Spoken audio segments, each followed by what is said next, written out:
భరించలేని తలనొప్పితో మీరెంతో బాధపడుతున్నట్లుగా మేము చూసాం. అనేక మందిని మరణశైలి నుంచి లేపారు. కాళ్ళు లేని వారికి కాళ్ళు, కళ్ళు లేని వారికి కళ్ళు, చెవులు లేని వారికి వినికిడి శబ్దాన్ని, అవయవాలు లేని వారికి అవయవాలను సృష్టించిన దేవుడు నీవు. ఒక రోజున నీ 2 చేతులు తలలో పెట్టుకొని భరించలేని తలనొప్పితో మీరు వేదన పడుతున్నారు.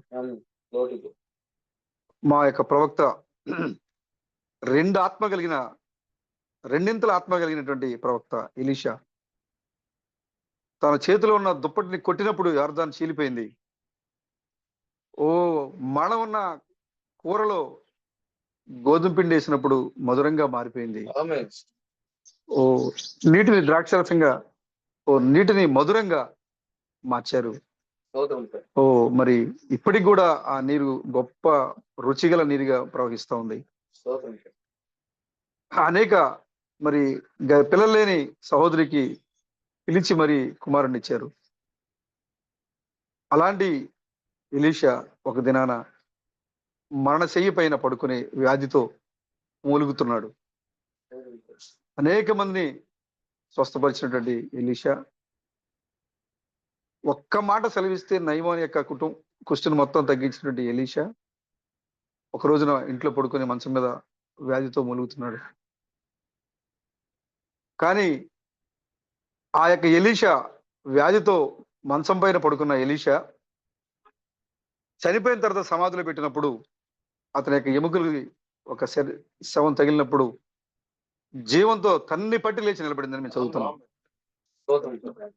ప్రభా, మరి నిజంగా మాకంటే ముందుగా వచ్చిన మా పితరులు, క్రీస్తుగా వచ్చిన మీరు ఈ లోకంలో మరి వ్యాధిని జయించడానికి, వ్యాధి పైన మాకు అధికారం ఉంది అని చెప్పడానికే ఈ కార్యాలయాన్ని మీరు చూపించారు మా ప్రభు.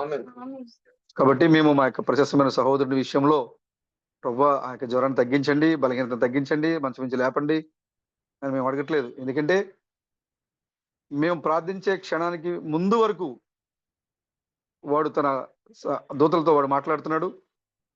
ఇదిగో అత్యున్నతమైన సంఘ సహోదరుడు చూసావా, మంచం మీద పడుకోబెట్టాను, ఇప్పుడు అతను చూసావా బలహీన పడిపోయాడు, మాకు వ్యాధులు లేవని చెప్తూ ఉంటారు, బాధలు లేవని చెప్తూ ఉంటారు. ఇదిగో ఇప్పుడు ఆ యొక్క అత్యున్నతమైన సంఘ విశ్వాసం చూసావా, నేను పడుకోబెట్టాను అని వాడు తన దూతలతో వాడు ముచ్చటిస్తూ ఉన్నాడు. ఎప్పుడైతే అత్యున్నతమైన సంఘ సభ్యులందరూ సహోదరు నిమిత్తం ప్రార్థన చేశారో వాడు దూతలు అక్కడ నుంచి పరిగెట్టే వారిగా ఉన్నారు.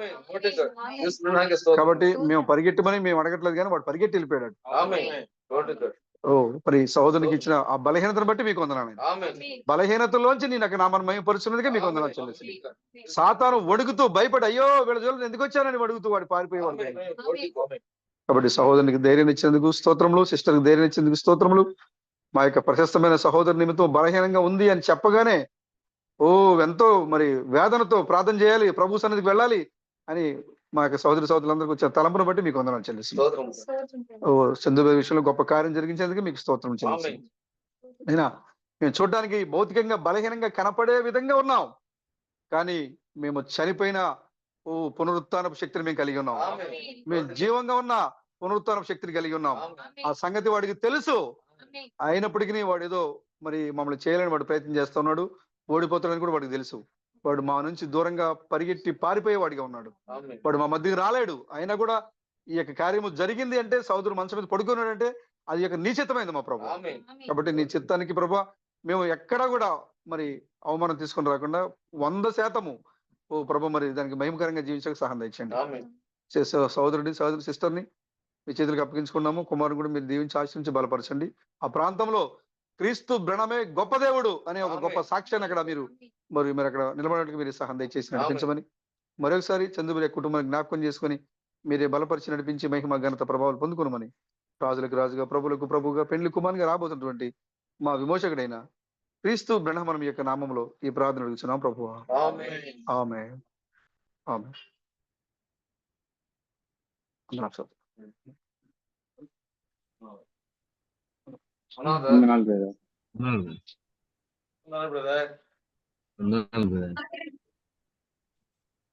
వందనాలు బ్రదర్, చంద్ర బ్రదర్. చంద్ర బ్రదర్ అన్నాడు. ఇక ముసుగు తీసేయండి బ్రదర్, ఇంక ముసుగు ఇంకేంది బ్రదర్. పైదంట తీసేయండి, పై మాసం అంటే తీయమంటారు.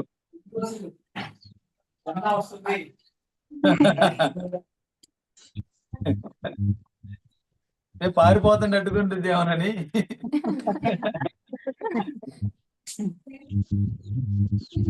ఇచ్చేది సబ్మిట్ పెట్టించేది ఇంకేది.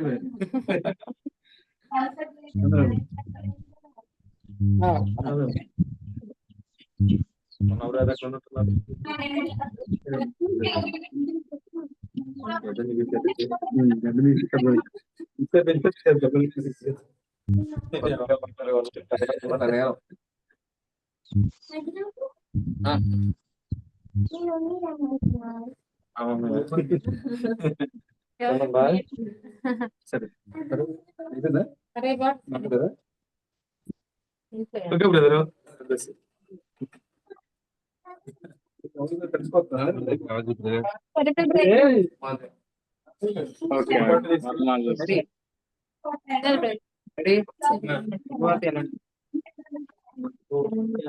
సిలిండర్ పెట్టారన్నా బస్సులో కూర్చోండి, నువ్వు కూర్చుంది కదా నేను చూడ ఉంటాయి.